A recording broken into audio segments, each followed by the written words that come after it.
crazy. So, That's kind of like yeah. we had an agent that we worked with that illustrated Alberto. What was his last name? Fee.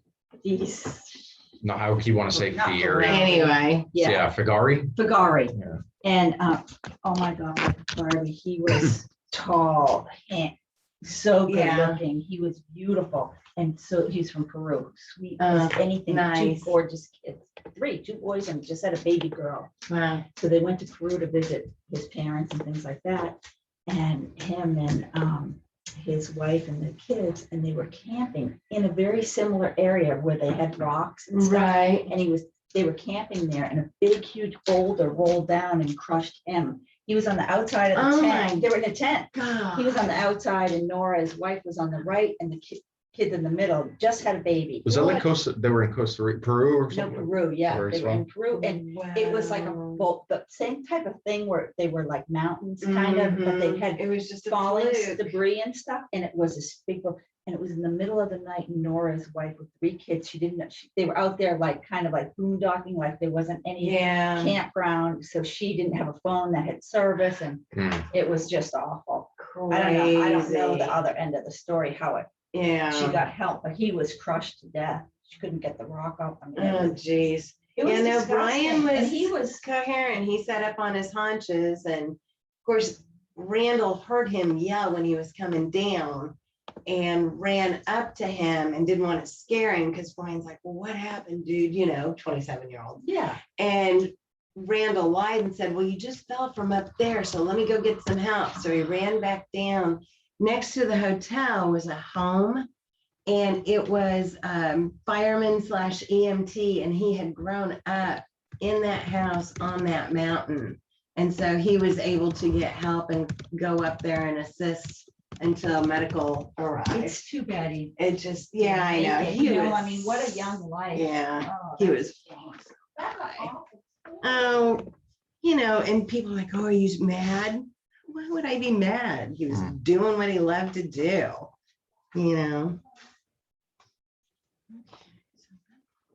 All right, so today I just wanted to go over some, kind of keep it nice and short and simple, go over some AppFiles stuff, because we have a lot of new agents, not necessarily new, but agents new to home sales and stuff like that. So right. What's needed, one of our biggest questions is, hey, what's needed in certain files, your seller files, your buyer files, landlords, tenants, all the above.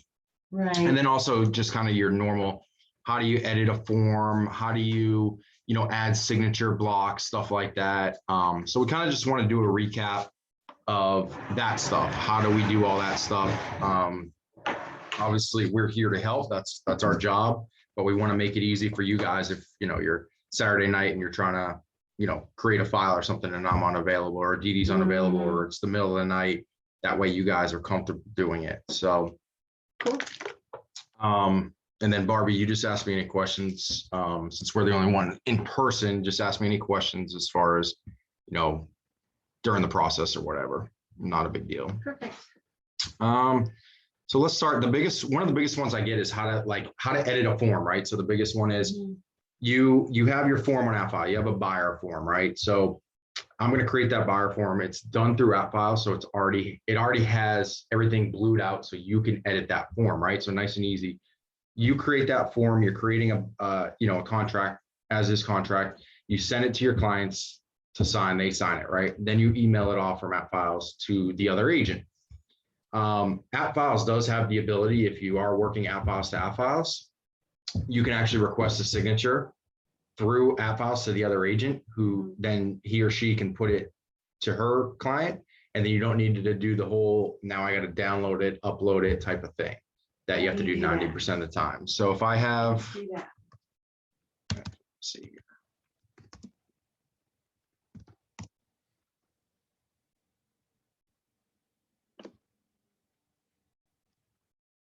So if I add forms, Right. this is for a seller, but I'm just gonna see listing. Let's see if we can get a listing agreement here. Exclusive right of sale listing agreement, transaction broker. Then I'm also going to add in the brokerage disclosure, just because that's the one that we'll need to show you how to edit So if I go down here to in-house forms, you have all the actual sections up here. So listing packages, second one's in-house forms. So we'll go down, broker disclosure, click that. Now that's going to drag into that package. And then here too, a lot of things agents are asking too is like, hey, I have this huge package, you know, if I'm doing, say an as-is contract, I have an HOA addendum, I have an HOA, or excuse me, a condo, you know, rider, all that good stuff. I have the brokerage disclosure, all that good stuff. But now I just, because when I click it over here and I actually create it for the first time, see how this is the order it's going to be in. It's going to be in the listing agreement, then the broker disclosure. That's fine. I generally like just, and this is just me personally, I like to have kind of the meat and potatoes first. Your contract first, your listing agreement first, whatever you're doing pertinent to that kind of transaction. I generally like to have that stuff first, and then kind of your, you know, your supporting documents I like to have last. That's just me personally. So if I want to change things up, so I added the broker disclosure first and I want to move it around, I can just click and drag it. You can see here. You just click drag and then it moves stuff around. Right.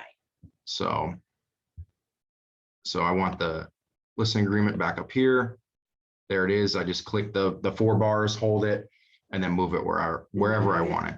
So super easy. There's a way to do it too. Once you create the package, you can actually edit the pages and edit form order and all that good stuff. But this is familiar with it. Yeah, that's kind of easy, right? So once we add selected forms, then it's going to populate automatically, right? So this is how, this is our, essentially our fillable version. So we can put in seller, broker, home sales, Palm Beach. It's not me, it's Greg Amaral. That's an issue we see a lot. It's always the office. Right. So whether you're home sales Palm Beach or home sales Treasure Coast, always put it in that office.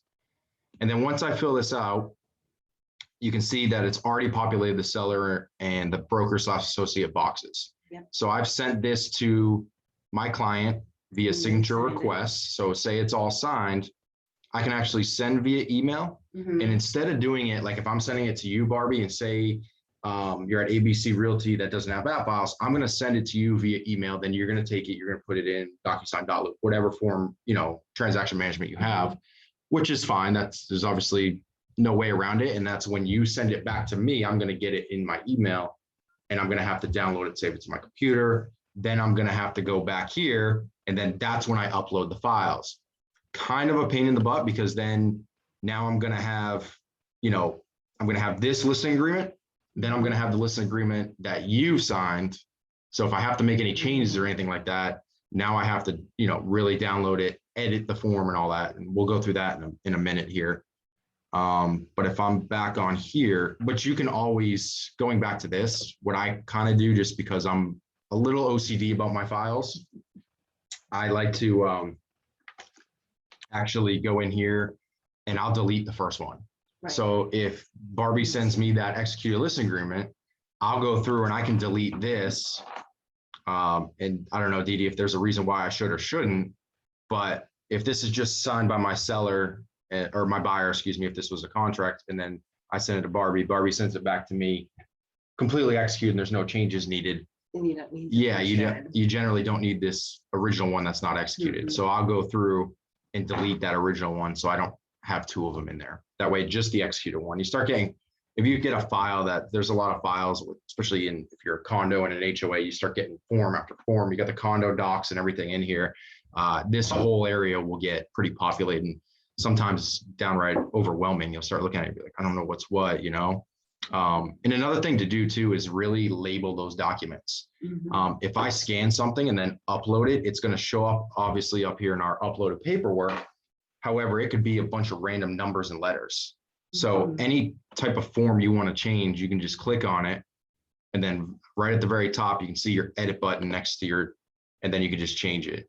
So even if you don't want to, you know, say we have 2 listing agreements in here, I can label this one non-executed and I can label one executed listing agreement. Then I know I can take that executed one and put it up into here.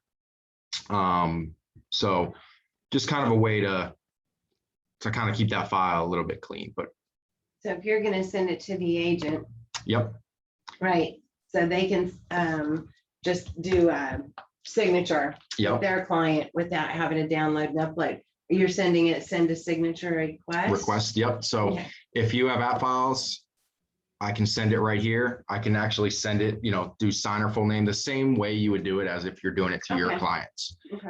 But it's just a lot of people are just focused in on via email because that's how you normally send them. So Mhm. it's always best to kind of, every time I'm working with an agent, I'll say, hey, do you have AppFiles?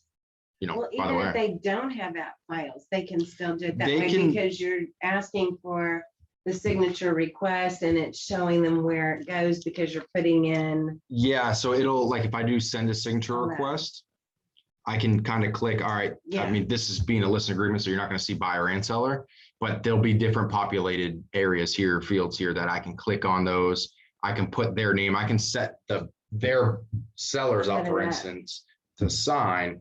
And then what they can do is, if I can send both of those, say there's 2 sellers, I can send both of those to the agent and she can just take that link and send it to her client, as opposed to now her or him having to upload it And do the same into thing their all over .loop again. DocuSign, then have their product sign it. She could just basically, or he could sign it right from there. Some agents don't want to do that. They want to upload it into their Handle forms, it simplicity, whatever. themselves. Yeah, handle it themselves. But it's a way that once they sign, now it's going to automatically populate into here like it Mhm. does for your party, obviously, Right. which is nice. So it kind of eliminates some of that back and forth.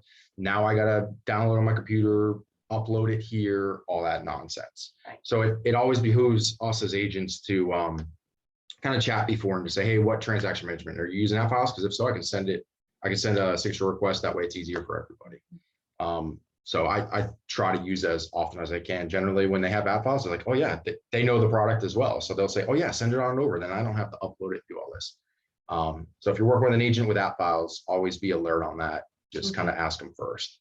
It'll definitely alleviate some time and some headache. So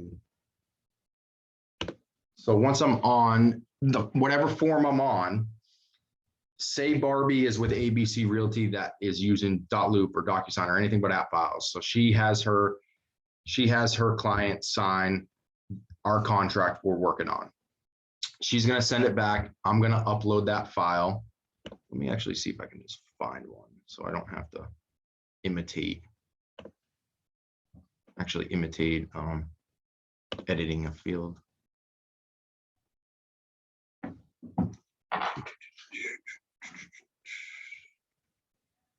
Let's see here. What's one of ours, Dee, that we can try? You may use mine, For just a 120 blank, you mean? 125 short court. That's the one that we're working on now. Okay, perfect. All right, so I'll just click. Let's see, this is probably the original one, right? Yeah, it is hot in here, huh? Yeah. It's not coming up. So that's the editable. Well, we can edit this. All right, so this is Barbie's transaction. This is a good one to kind of go over. So this is somebody, she has a listing, obviously. So as you can see, the buyer's agent sent her this contract, right? So it's not an editable form because it's not on AppFiles. It was downloaded on her computer and then uploaded into her file on AppFiles. So what she was able to do is she's able to go in, edit these fields, have her signatures from her sellers and buyers, sign everything the way they're needed. You can see the strike throughs here. I know, I have it. Sign on both sides. As yeah, no problem. You can always remove initials too if you ever needed to. Yes. That's not the right one. I have the corrected The one. We executed, had yeah. to X out because it's not cash, it's financing. Oh, okay. Remember that? Is your executed contract up there? It should be. Yeah, under- I think I saw it. Yeah. So you can see like a strike through here. So they originally had 11/19 as a closing date and 12/7. So this is going to come into your editing fields capability with AppFiles. So you can see this was edited. Barbie was able to get this contract in. The buyers wrote her sellers a closing date of 11/19. They came in and pushed it back a little bit to 12/7. The way she was able to do that was by editing the forms. And there's a few ways you can do that. You can edit a page, or we can actually just go in here and go to actions and then add edit fields. And then you'll see that this box populate on the left side with all of our pages available. So from there, we can change anything. This is a perfect example because this was written by another party, not on AppFiles. It looks like it's a proper form simplicity or something. So what you can do is if this is a non-executed contract and Barbie just sent me this, what I can do is I can come in here and change everything. I say, hey, Barbie, sorry, I'm the listing agent. My seller wants to use their title company. I can come in here. I can add strike throughs. I can change those, and everything you place, you can move, you can change. It's not just a one click and done. I can click on that. And then you see I can move it. I can kind of do whatever you want to do with it. I can extend it. So if I need to go the whole page, and then once I click off of it, you'll see every time you do a function on AppFiles, there'll be a working button up here. So everything you do, as soon as you click off of something, it's going to save it. And that goes for when you're actually writing a contract as well. We can get through half of the contract, get busy. Your buyer says, hey, Barbie, hold off, or hey, Greg, hold off. I don't know if I'm ready. I may want to change terms. You can always just exit out of this. And then when you come back, all those forms, all those fields that you filled out are going to be exactly the same. So that's a good thing about AppFiles as well, is everything saves the second you do it. So you can see I could come in here, I can, X out of all this, and then I'm going to come in here and I'm going to actually put in the title company we're going to use. So here you'll see add new elements. I have text, I have a paragraph, I have checkbox. Checkbox is a big one. If, say John sends me a contract and he forgets to check off, who's paying for the assessments and when, or, who's choosing the title company and who's paying for title. Those are kind of some of the big ones we see, or the home warranty. Some people will leave that blank. If you're the seller and you get a contract in, you always want to make sure you check that box, not applicable, if there's no home warranty, because we have seen issues where buyers will leave that blank and then they'll come back, they'll input that on the contract. And yes, it's sneaky, but then, it's hard to prove. So we've actually seen that before. The home warranties are a big one. We've had a couple clients that have actually had to come up and pay for a cheaper home warranty because of that. So stuff like that, you can add your check boxes in, but for this case, we're going to do text. And then we're going to put right here,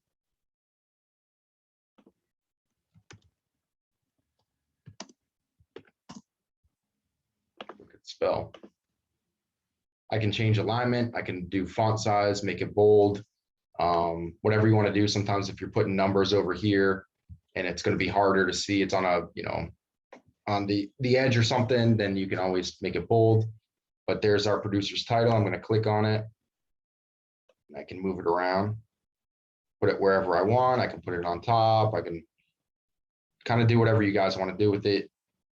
Click off, and then that's saved. Then obviously any changes we make, we're going to have our buyers, sellers, landlords, or tenants initial next to that.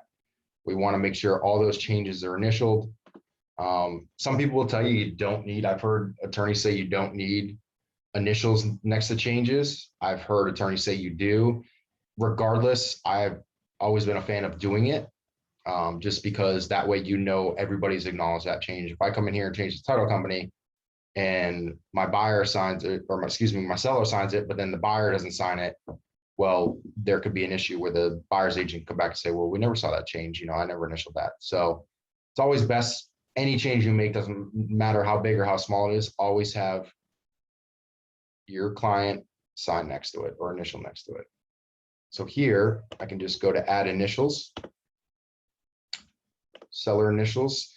Initials, I don't know, Dee Dee, what do you think? Like I never, for initials, I never do display signature date. Oh, never, you don't need a date. You don't need a date really next to initials. But you don't need a date. No. Because you can always go back. The cool thing about AppFiles too is you can go back and do a signature verification. So if somebody asks for it, you can do a verification report where it'll show you all the changes. It'll show you the IP addresses, when and where those were signed. You'll have some corporations ask for that too. Could I just say really quickly on the initials, I do use the initials if it's like a day later, because that starts all the inspection periods, financing. It gives your buyer date added, Oh, so, okay, I got you. If for doing initial changes, if it's past like the day that you receive the contract, you'll have, okay, that makes sense. Yeah. Because you don't want to give your customer for a day. Yeah. If you get this in on, say you get this in today, it's Tuesday. and then you guys are going back and forth negotiating changes, yeah, that's a good point. If you don't sign these until Thursday, Right. and execute all these changes till Thursday, well, that's when you're negotiated and executed, not the day you receive the contract. So The last date on the last date on the contract. on the contract. Starts with the next day start. Yep, so that's a good point. So for there, I can do my seller initials, place signatures or initials, excuse me, and then right next to that, there's my seller initial box. I can move it just so I can give room for the buyers to do their initials here and here if there's two of them. So super simple. That's any changes that you're going to make on the contract whatsoever. Doesn't matter what it is, your prices, your purchase price and closing sections, your property description, doesn't matter where you are on the contract. That's the biggest thing is doing those changes, making sure they're accurate, putting in those changes. We've seen people strike through stuff and then forget to add in what the actual changes are. And that can create a day or two of back and forth and headaches. And then always do those initials next to any changes. Even if it's, even if they put this in and it's not, this is one of the sections that you don't have to check a box, because if it's left blank, as you can see, if left blank, then it's 3 days automatically. So that's no problem at all. But there are sections on the contract that you do actually have to put in some variables here to make it valid. We've seen them where people just forget because, you're used to if left blank. So even situations like that, if it's a simple checkbox, put your checkbox here, which you can do up here, and then, put your initial box here. You just want to make sure everybody initials those changes. I know agents get a little antsy to get this thing executed and ready to go, especially in today's market, but a good solid offer is only as good as, it's not much better than if you leave stuff blank and forget to initial stuff. So you want to take the extra time to make sure it's a clean, clear cut contract as well. So You can do whatever you want to this because it This needs is to the- be deleted. okay, Okay. cool. So that's as far as editing pages. We can go on here, go to any page. You can see every page has an edit form once you edit those fields.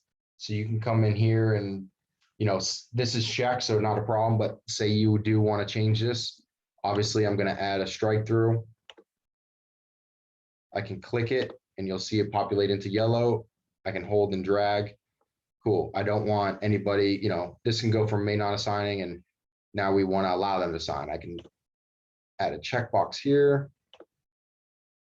You never want to check that one. No.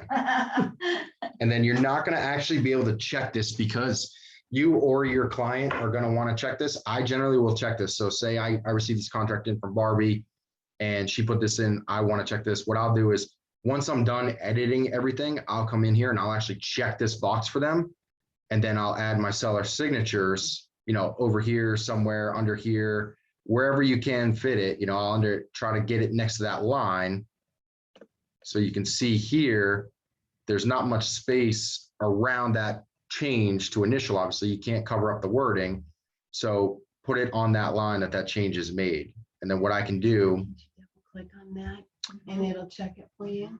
No, so you actually have to, because if you click on it now, because it's in edit form, it'll just move it, or you can delete it.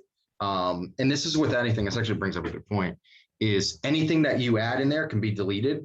So say I'm like, oh no, crap, I hit the wrong box, right? Because like Dee Dee said, you generally don't, if you're the seller, seller's side, you don't want people able to assign that and be released from the contract, right? So I'm like, oh crap, I made a mistake.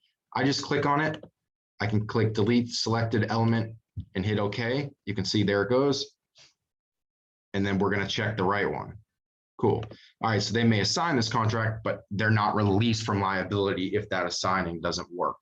So cool. I want that one. I'm going to move my initial box here now because I have space. It's a little more in your face to say, hey, this is the change that was made.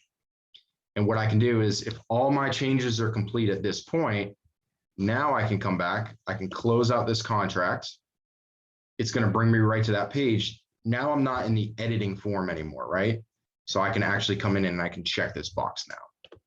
So you have to be out of that editing form to be able to actually check something. The text is different. So if I click edit, let's see, let's go to page, is it 11?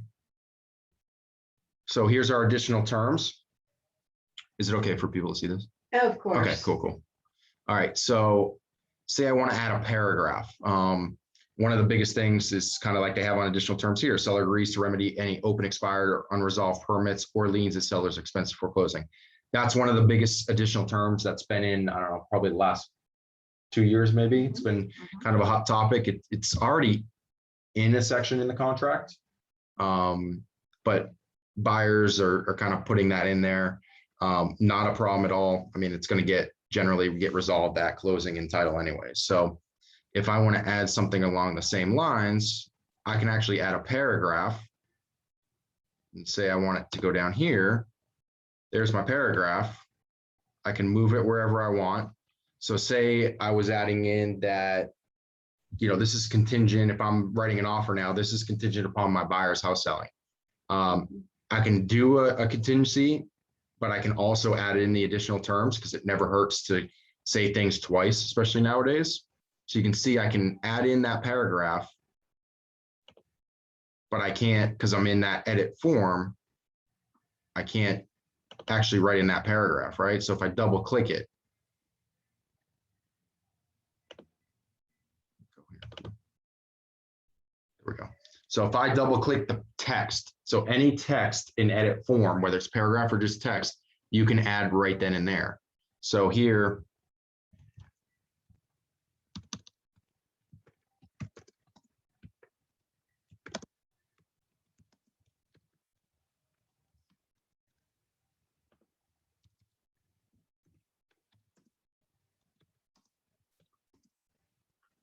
I can change it. I can add more or less lines if it starts getting long, if I want it shorter, or the case may be, finished. And then there it is. And from there, I can still move it around if I want to. So the text, paragraph, these features will actually allow you to do it during the editing form. Because obviously that's what you need to. Is there any reason you wouldn't have just typed text in there because the line is so short? Yes, and then yeah. that way that's not taking up room? Yep, you can do. I always do text. Yeah, you can do text if you're doing generally like one line. Yeah. And you'll see it when you do the text box. If you're going to do a couple sentences, definitely do a paragraph. Got it. This one is, yeah, I would have definitely done a text in general if you were really doing it, but Got it. it's like you said, you don't want to take up that space. Because But you can also you can also lower the line. So see how, Right. So it just takes up the one line. yep, so it just takes Okay. up the one line. What's that, Dee? Well, I was gonna say, because the text only allows you like 6 words, yeah. and then you're doing another text. So if you do the paragraph, you can actually, it's great for copying, pasting something. Got it. Yep. So- Okay. Yeah. Yeah, the text for some reason will only allow you to do like a couple. Yeah, It's 'cause weird. And then you know Yeah. what happens? Like I've seen it a lot on some of the agents.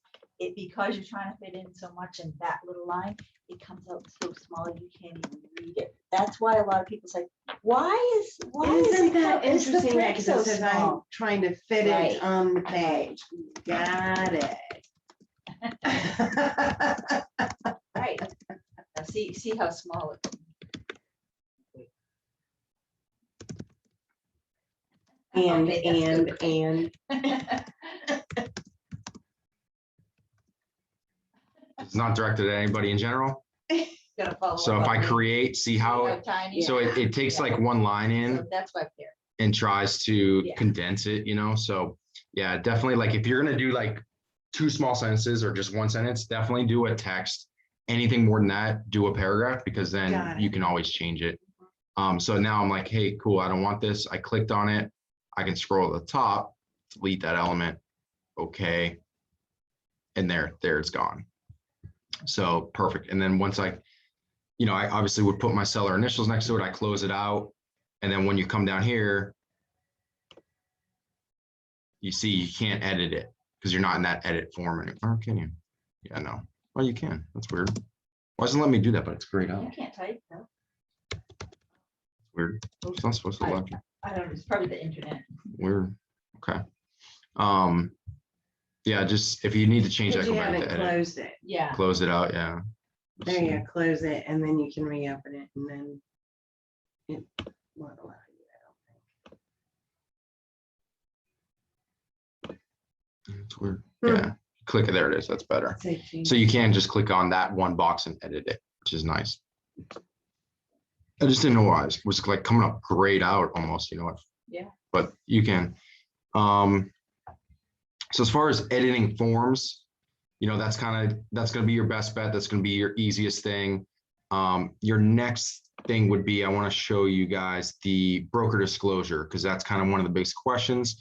It does fall into editing forms again, because anything in our in-house forms that was added by us, not AppFiles. AppFiles just brought it into our folder.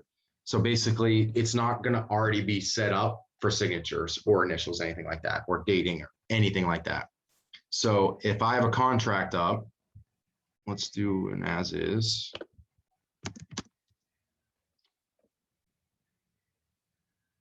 So there's as is, then I'm going to X that out, and then I'm going to do in-house forms and do our broker disclosure. Another thing too, guys, is like in-house forms. A lot of people go, oh, these are our in-house forms, so we need to put everything that we can pertinent to this type of transaction. It's a little bit of like yes and no. We try to really harp on the less paperwork, the better, just because it's easier for everybody. We know what's needed in a contract, and if this is a single family home and a non-HOA, all we need is this as is residential contract for sale and purchase. If it's older than 1978 or older, yeah, we need a lead paint disclosure. But say this is a 2005 house in a non-HOA, we need this, and then we need the broker disclosure. That's it. We don't need any other information, even though it's in our in-house forms. This is just kind of what's added for you guys. Your contract to close checklist, this is for you guys. You don't necessarily need it. We want to provide it to you guys in case you're not comfortable or whatever the case may be. But these are just little checklists that will help you guys personally. So like if I'm comfortable, I don't need this, but if I want to use it, it's there for me, right? So there's definitely stuff like that in there. Buyer broker agreements, stuff like that. You guys don't need that in certain circumstances, in most circumstances. This is just going to be if you're working with a buyer that, maybe you feel would be one to kind of leave you. It's a good form to use. I would say try to use it, right? We had a meeting about this about a year ago, right? Especially in today's day and age where people they'll go to anybody that will find them a house, right? They're not really staying true to you unless they really know you. So using a buyer broker agreement with a random client, random buyer is a good thing to do. Kind of locks them into you, but that's not needed per us. That's up to you guys. If you feel you have a client, use it. Yeah, because if they go to someone else, you'll end up getting the commission if you don't do the deal. Yeah, we've had that happen a lot Yeah. too. We've seen it happen a lot, especially in today's market. So like I said, do we need that? Am I going to say, hey, every buyer you have, make them sign a buyer broker? No. But if you feel you need it, use it. Absolutely use it. Same thing with commission agreements. If you're writing an offer on a house listed on Zillow or Realtor.com, send this with your offer. That way, you're going to get paid at closing if the transaction happens. But is this needed on a listing agreement? No, because you already have that listing agreement in place. So just remember, a lot of these forms are there for you, but they're not needed on every transaction. Except the disclosure. Yeah, except disclosure and disbursements. Just remember, disclosure and disbursements. There's open house sign-in forms for you. Biggest question we get to a lot is W-9s. Leasing offices, new sales office, even random brokerages, big corporations will ask for your W-9. It's right in here, so you guys can add it to that file and then send to email right to that company. We get that question a lot. Hey, can you send me the W-9? It's already in AppFiles for you guys. Another cool one's new listing checklist for agents. So if you guys are listing a property, this is another cool form for you guys. It kind of just tells you, what to do, when to do it, really neat form. Can kind of help you if you're a newer agent, just kind of keep you on track a little bit better. Again, there's a lot of stuff that for our office will not be needed. Turn in file to the office. Everything's done on AppFiles nowadays, so you don't need to turn in file, stuff like that. But there's a lot of good features in here that will keep you on track when listing a property. What is fluff and flush? Is that literally? Where's this at? Where? There's two of Down them. on the If you bottom? Scroll down a little bit. So you've got fluff and flush 1, fluff and flush 2, 3. That's a good question. What is that? I have no idea. I thought maybe it was like fluffing Yeah, pillows yeah. and flushing the Yeah. toilet. It could be, yeah, it could be meaning, go to the property. Well, that's a good point too, though, actually, that I kind of honestly would have looked over is nowadays it may be different because listings are going like that. Yeah. But I'm assuming what this is meaning is back in the day, if you had a property set on market for 60 days, Yeah. a lot of agents, if they're busy or they just get lazy, to be honest, they won't go to the property for 3 weeks. And if it's vacant, we've had issues where agents haven't gone to the property in a couple weeks. They go there and there was a flood, stuff like that. So yeah, fluff and flush is kind of a good point. Now that you brought that up, actually, I like that. Yeah, go to the property if it's sitting on market, make sure it's okay. Make sure it's not dusty. You have to get a cleaner in there to clean it. Obviously, the property's not going to sell if you get a flood or the toilet smell or anything like that. So yeah, that's actually a good point. But like we said, in today's market, I doubt you'll need that if it's priced right. But this is a good checklist. And again, this isn't something that you need to have in your listing checklist. You don't need to sign this and send it to us, anything like that. These are just for you guys to use. So a little sidetrack there. So we click the brokerage disclosure. I'm going to add those selected forms and then it populates. So if I scroll to the very back, I can see, because this is a regular form, all this stuff is editable until I get to the broker disclosure. So this is kind of where agents get, the newer agents are just not comfortable with AppFiles, get a little lost, is like, hey, why is all this editable? But then I come down here and it's not. It's an in-house form. Super easy. I'm going to come up here to that page, edit, and then you can see it populates our edit blocks right on that page. So I'm just going to go to my signature blocks over here, buyer signature. Remember, on signatures, you do want to display the date. So I'm going to click that box, place signature. There's customer one. And then you can see there's a signature block under it. Our dates are on the right. So I'm just going to click that date since it's separate. And then I'm going to hold and drag, put it right over there. Then I need to do, if this has one buyer, then I'm going to come down here. I'm going to do agent signature. My display signature date box is already clicked. Same thing, drag that, all good. So there's my buyer one, and then my signature. I can close out. And now this is ready to sign. And I can, as the agent, just to check something off the box, I can sign it right then and there if I just click on it.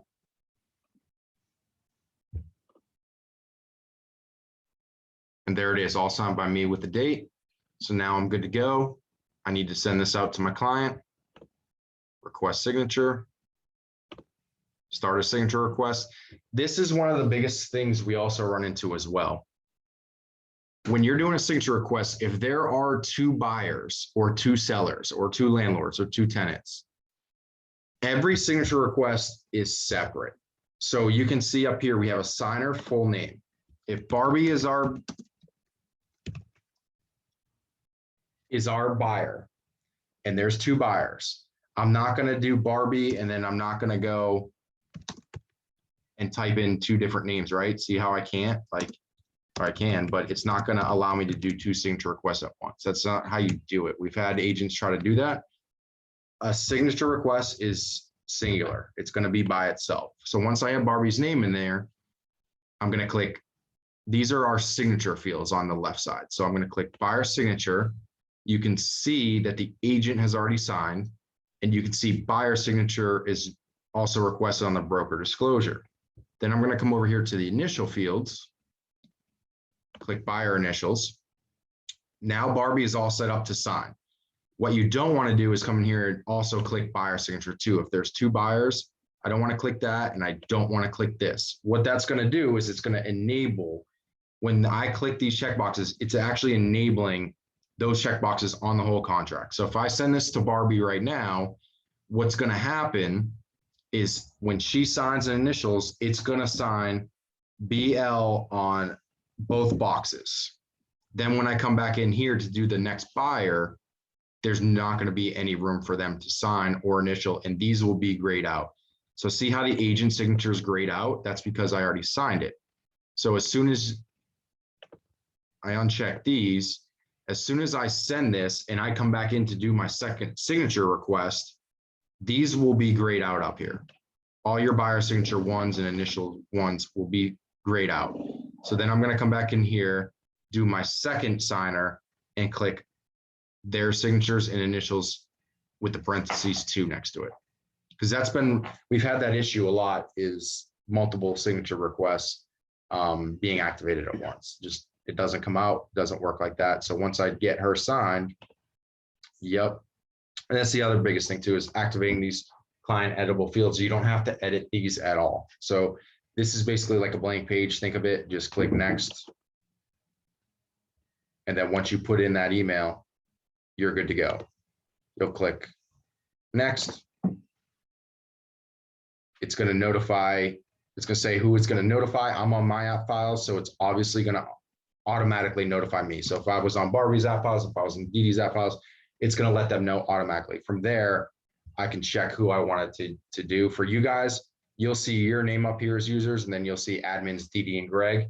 You guys don't have to check our names. We don't have to be alerted every time somebody signs something. So then you click signature request. So once that's signed, again, you'll come back in here and do your second request, and these will be grayed out. Boom, boom, and this one will be grayed out. So then all that's left is your buyer signature 2 and buyer initials 2. You can see there's no buyer signature 2 because remember, the broker disclosure is the editable form. That's the one I edit. So I didn't add a second buyer signature. So if I did, that would have populated here. You could still use it for the second signer though. What's that? You don't have to, you can use buyer signature for the first, when you email it, then the second time you email, you can use it again for the second buyer. Well, no, it'll be grayed out. No, it's not. You can use, sure? because a lot of people do husband and wife on that. No, that'll be grayed out because I didn't add in the thing, the second Right. signature request. See if it does. Let's see. 'Cause how can you just have one? No, because no. Because he didn't I- add it in. I didn't add it in the in. edit Yeah. Oh, I see, I files see. for the signature. Yeah. He was only using one buyer for the scenario. Yeah.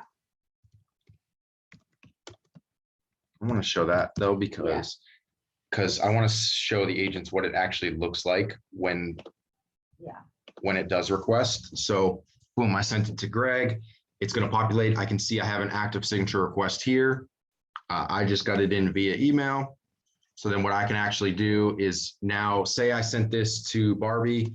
Barbie's my buyer, and she's like, "Hey, Greg, I didn't get the signature request." I can come on here, check the email. Oh, sorry, Barbie, I spelled the email wrong, or whatever the case may be. I can see if they visited the link, so you can get the clients, that say, "Hey, I never got it," or "I didn't visit it," and then it'll show they visited here. You can see how many are completed.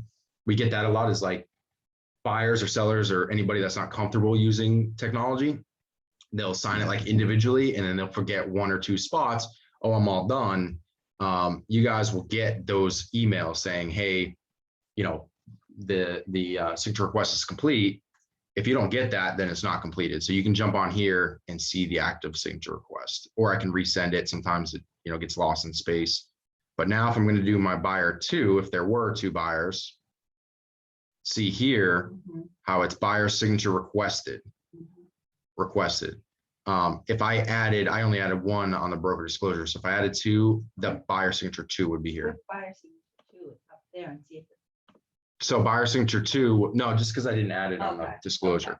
So now I'm going to I click see. buyer initial 2, buyer initial 2, buyer signature 2. So see how it's grayed out. Now I can't click that. So now I can't double up on those initials and all that good stuff. So that's one big thing that we're seeing a lot is, just don't double up on those. You have to add everybody on the Yep, exactly. in-house form. Yep, on in-house forms. Mhm. So if I go back to that disclosure, you can see how I only put 1 buyer. There could be 3. Yep. So now if I do need to add a second one, I go to edit, signature requests, and then I go to buyer signature 2. Display signature date.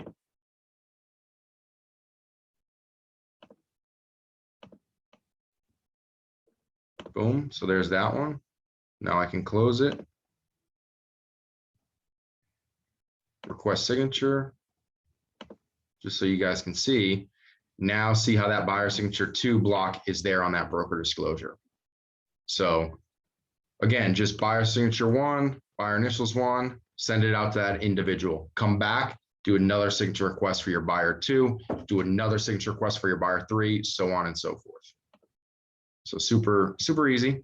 Now you can see I canceled that initial request. So now you can see it here. Everything would be, editable again. I can go back and do whatever I want.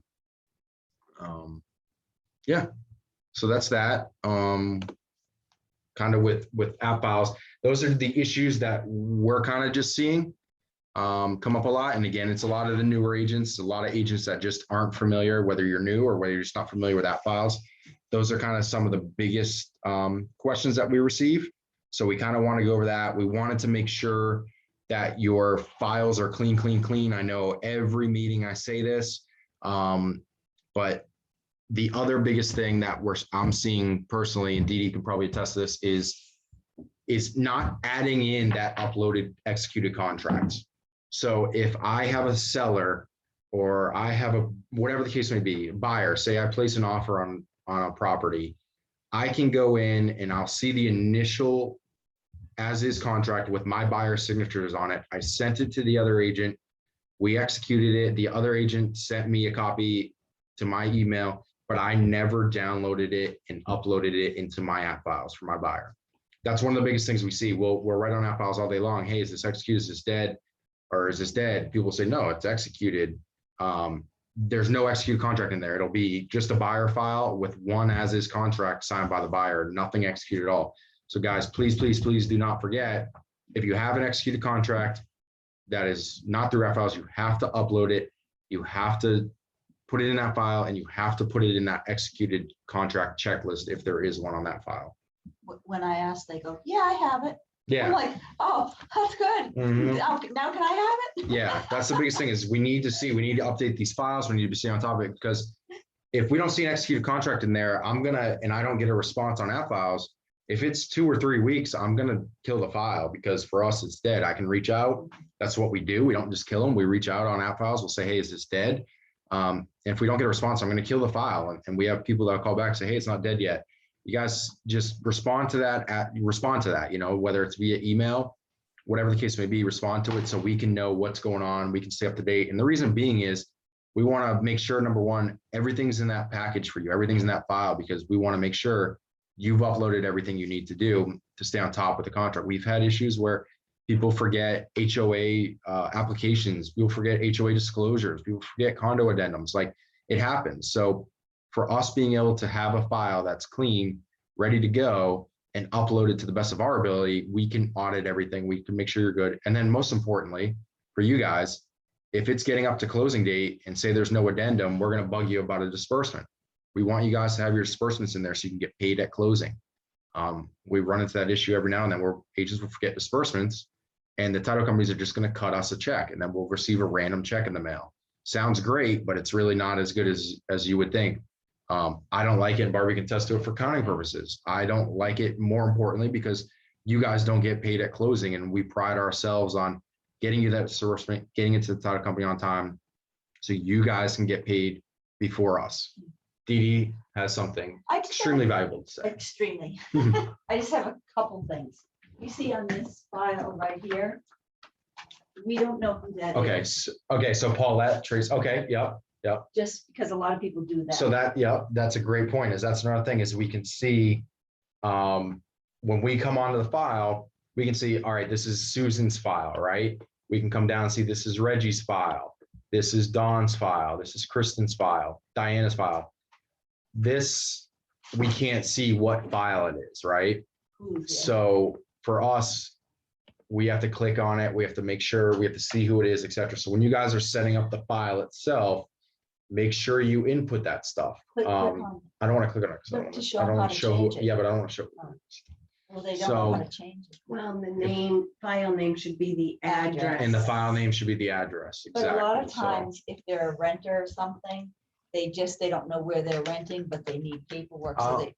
well, They yeah, do the that's, name and then switch it. yeah, when great they point. find And then this is a property. referral too. So Yeah, referral bar, yeah, that's a great point, is tenants generally, yeah, like if you're writing, if you're working with a client and they're writing offers on multiple properties. Yeah, that's one thing. We always want to have a file per property, even if you wrote a contract to lease and it gets denied, we still need to have a separate file for that.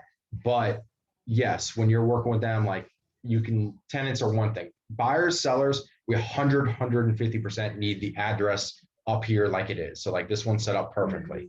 Yeah, I've always put with a The- tenant because I've written 3 contract to lease on 3 different Right. properties for one client, but I use each one as a different file. As a different Yep, file. exactly. And that's how it's supposed to be done. Okay. Exactly. Yeah. I didn't know Because if you guys did it we We differently. can get audited and they're going to want to see, they need to see separate files for everything Yeah, that, separate file. basically everything that's happened. So yeah, like a lot of Good. tenant, and it kind of stinks because I would personally say, if that was an issue, I would personally say, hey, if you're working with tenants, you know you're going to write 30 contract to leases in a day and age like today, then just write a tenant name and just keep adding contract to Yeah. leases under one file. But for auditing purposes for us, unfortunately, they require us to have every file needs to be separated. So, and then the other thing, this is a referral. So obviously with a referral, you don't know where they're going to end up. So referrals are good and okay to put the names in like that. That's not a problem because you're referring that out. You don't know where they're going to end up. Down the road, you can actually input their address if you want to. I personally don't mind names for the referrals just because if a year goes by and they need something, you can always just type in their name. You're probably not going to remember the address because you referred it out. So for referrals, stuff like that, names are okay. But yeah, tenants, landlords, buyers, sellers, try to definitely put in the addresses, like you said, and different files. So that's a good point. So like, if I want to change anything on that section, I can come here, so I can edit the address, and I can change this if that was just a name or something. I can change that, and I can go here. You can see Sue has her name, and that's where you're going to input that agent name. And the reason is a lot of agents don't do it because it's not required. So you can see here, like it'll tell you what lead source is required and then what tenant name is required, but that's it, right? And then obviously up at your details, you need to have a file name and a file type, but agent name is not required. So agents just don't put it in. But agents, if you're watching, you need to put in your agent name so we can, Harass you later. Yeah, harass you later. Exactly. We have to click in the file to see actually who wrote that file. So for us, just come in here. You can edit here, you can edit here, but like I said, any 3 of these buttons are going to get you information like this, where you can come in here and you can edit that, and then you go to the bottom, save changes. So if you do have missing your agent name, please put that in, because like you said, that's important.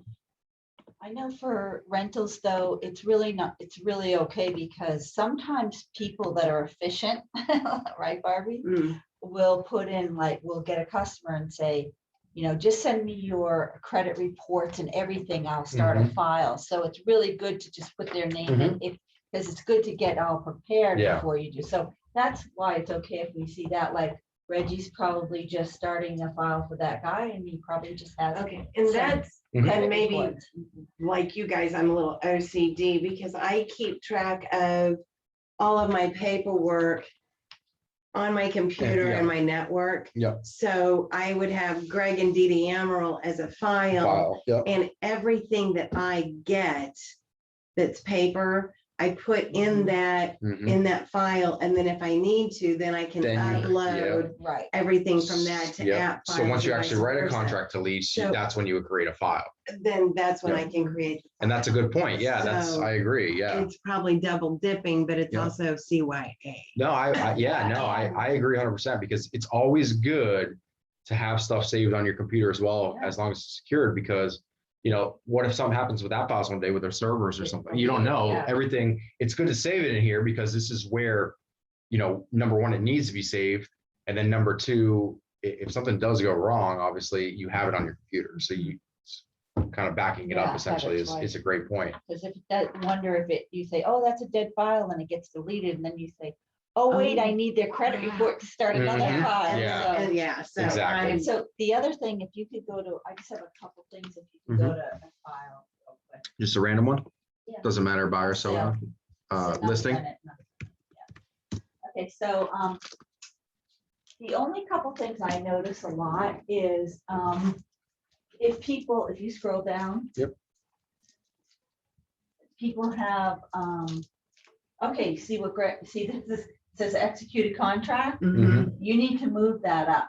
Yep. Because I don't know, a lot of times on the file, there could be 3 of them that say executed, but then you've changed it, but don't change the name. Yes, yeah, So it's confusing because I've done one file that actually had like 11 executed contracts. yeah. And I had to actually go through every single one to see Everyone, if they were yeah, they signed. were all the negotiated. Yeah, So so you, please, when you do an executed contract, bump it up so we'll know that's the one out of the 11. yep, that's a good point. So see how you go to the contract.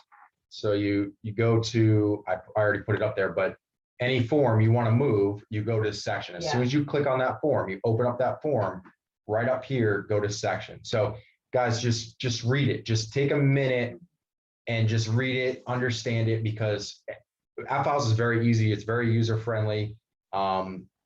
You know, we're here to help you, but in the same breath, like if you take a minute to read it, it's gonna tell you what to do and how to do it. You have to You know, change it. yeah, You have to it's, change. I get it. If you're not used to it, you look at it first, you're like, whoa, that's a lot of blue and yellow and green buttons, gray, here's this. But if you look at everything for a minute and just study it, you know, on your own, you'll really be able to figure this stuff out. And there's some buttons too that are on right now because we're an admin. You guys won't have a lock button, stuff like that. But I can print, I can download everything. Section, that's how you change it into these, you know, these required item section here. So see, we're on a listing. There's a required, you know, listing paperwork section here. Then there's a required, you know, sales side paperwork. So, you know, when you're on it, you know, make sure you input that stuff, and, you know, up here, you can do everything you need to do. You go section, and then you just click what section. Yep. Not general. It'll populate right in front of you where that form needs to go, no matter what it is. Because then we know it's the one instead of looking through a lot of them. Yep, exactly. And there's nothing too that you can do to screw anything up and not change it, which is awesome Right. about this. When I first started AppFiles 15 years ago, I just created a dummy app file Yep. and would email stuff to me. Mhm. But even if you're working on a client stuff, there's Yep. nothing that you can't fix. Right. Exactly. Right. And nothing that you can't fix. And there's always redundant buttons. Like, it's not going to just randomly send a signature request. You need to hit next, send signature request. So it's like, you're not going to be able to just send a random. Yeah. Really Yeah. sure. Exactly. There's literally, are you sure buttons. So everything there, and Barbie brought up a great point. If you guys are new to AppFiles, or you're just not comfortable, maybe you're just not using it a lot, then come on here and create, just like Barbie said, a new file. You guys can come in here. You can call it dummy. Yep. No, there's It one is that actually says an test. agent test file. Yep, exactly. So you go to your files, I can go to new app file, and then I can type in the address, just 123 Main Street, Jupiter, if I could spell. And then under file type, you can see down here, there's agent test files. So I can go right to here. And look, this is, you know, it's not going to have some of your required items, but here is everything you guys will need. Everything you guys will need, right? So next, create app file. So now I can play around with this file, and I'm not going to get harassed by Greg and Dee Dee asking, hey, Greg, is 123 Main Street under contract yet? Is, you know, where's your broker disclosure, stuff like that. I can come in here, create this test file, and now Dee Dee and I can see 123 Main Street is an agent test file. So now I come in here and I'm not going to bug the agent Greg for any of his paperwork. So you guys can come on here, you can upload contracts, you can do whatever you want. You can see there's no checklist because it's a test file, but I can come in here and I can play around with it, and I can do whatever I want. Like Barbie said, I can send signature requests to myself. That way, the biggest thing about that is you can see what it looks like from your client's perspective. That way, because you will have clients that are going to call and say, I don't know how to do this. This is confusing. This is ridiculous. If you don't know how to do it, how are you going to advise them how to do it? So that's a great point.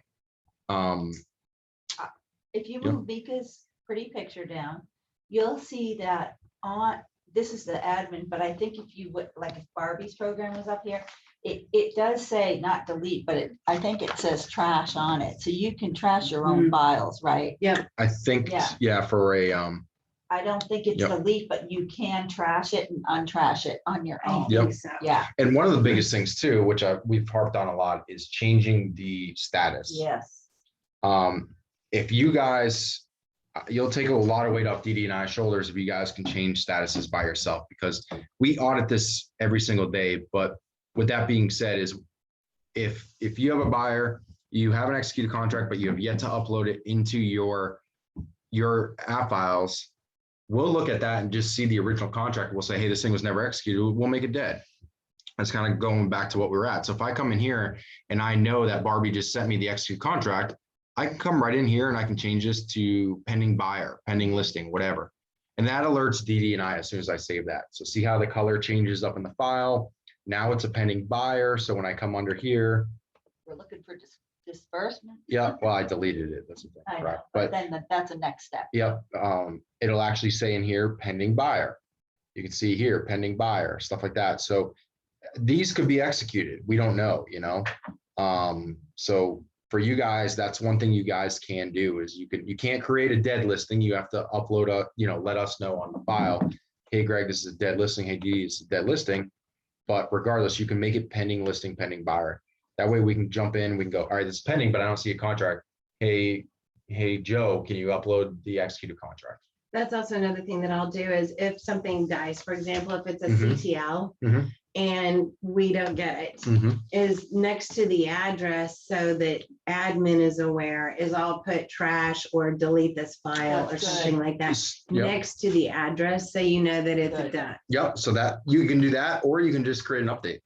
Okay. So if you guys actually come in here, you can create a task. Then we I get, have some agents that email. create a task and we get like literally if you create a task right now and the first second I sign on to AppFiles, there'll be a huge right up here in the task bar. There'll be a huge red thing that tells me, hey, Greg, make this file dead.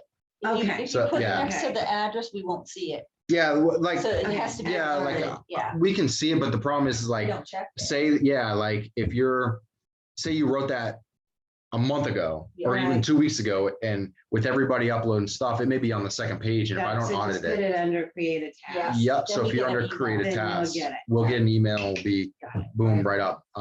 So that works perfect Okay. to let us know, and that's to trash it or whatever the case may be. Or hey, I'm still working on it. Like if you've got a buyer file, any file, and you guys are still negotiating and it's been a week or so, a couple days, you can even just create an update and say, hey, we're still working on this, just to let us know what's going on. Can you go to a disbursement real quick? I just want to point out one thing that a lot of agents are doing. Open up a random one or just Yeah, just anyone. an upload. Anyone on there.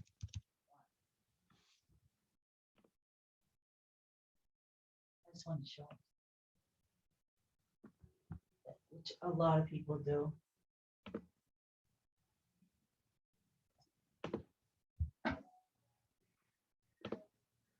Yeah, so if you scroll, okay, so a lot of people at closing agent put the other, like say you're doing a sale, the list and you have the buyer, you're doing the listing agent's email. Yeah. So they think that, so Yeah. they'll put either their email because they think they're the closing agent throws you off. It says does, it Closing does. title company or Yeah. attorney or something, but when you see the word agent, you automatically go to either Yeah, I my would've- side or their side. Yeah, I would have put my name on it Right. because it's my disbursement. Mhm. Right, so a lot of people do that in their email.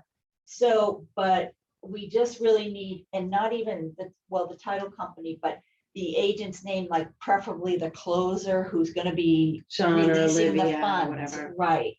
And we just need their name and their contact, their email, because if you guys are like on vacation, you don't have it with you, whatever, you don't have service or something happens and you need to get it out right away. If you don't get it out, at least we know who to Mhm. email it to. So Yep. that's a hot topic too at the Yeah, that's a good top. point. Yeah, it's confusing, like you said, Yeah. because it says agent, but Agent. closing agent is always going to be the title company name. And then you can do like dash whoever your contact is, and then the closing agent emails. It could be a random email. Yeah. At title company, it's going to be whoever you've been working with at title company. That way, if the day of closing you're at closing because this has happened, they call and say, "Hey, Craig, I forgot to give them the disbursement. I'll come in and fill it out for them real quick." If I know the closing agent's email, it's in here, or you guys just forgot to email it, I can come in here and email it to that contact real quick, so it gets in the right hands. Preferably a week, like 5 days Yeah. before, in case, because they like to have it a little earlier.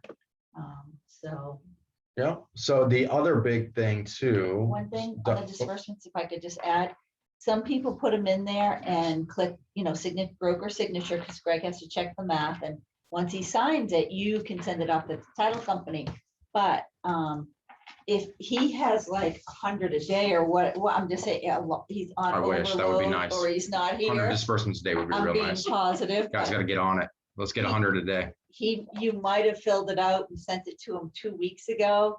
And he looked at it and said, oh, we're not ready. If the figures might change, then it goes back in the file and we don't know. So if you don't have it back from the broker signed within a few days, hit request signature. Yeah, again. or text or call me Yeah. because it's crazy out there. And like Dee Dee said, and I've been having issues with my work email too. So disbursements were out there and I wasn't even aware. So, just let me know if I'm not signing it, there's a reason why. It's because I, honestly forgot or I didn't receive it. So like Dee Dee said, if you send me a disbursement and within 24 hours it's not signed, then definitely send that over to me or resend it and text me or call me and say, hey, Greg, I sent you a disbursement. I'll jump on and sign it because when we get disbursements, we sign them ASAP because we know it's a good priority for you guys. So good point. The other last thing I want to touch base on, I know we kind of dragged this out a little bit longer than we wanted to for you guys, but we have an agent that's actually a Jupiter police officer, and she's actually running a case right now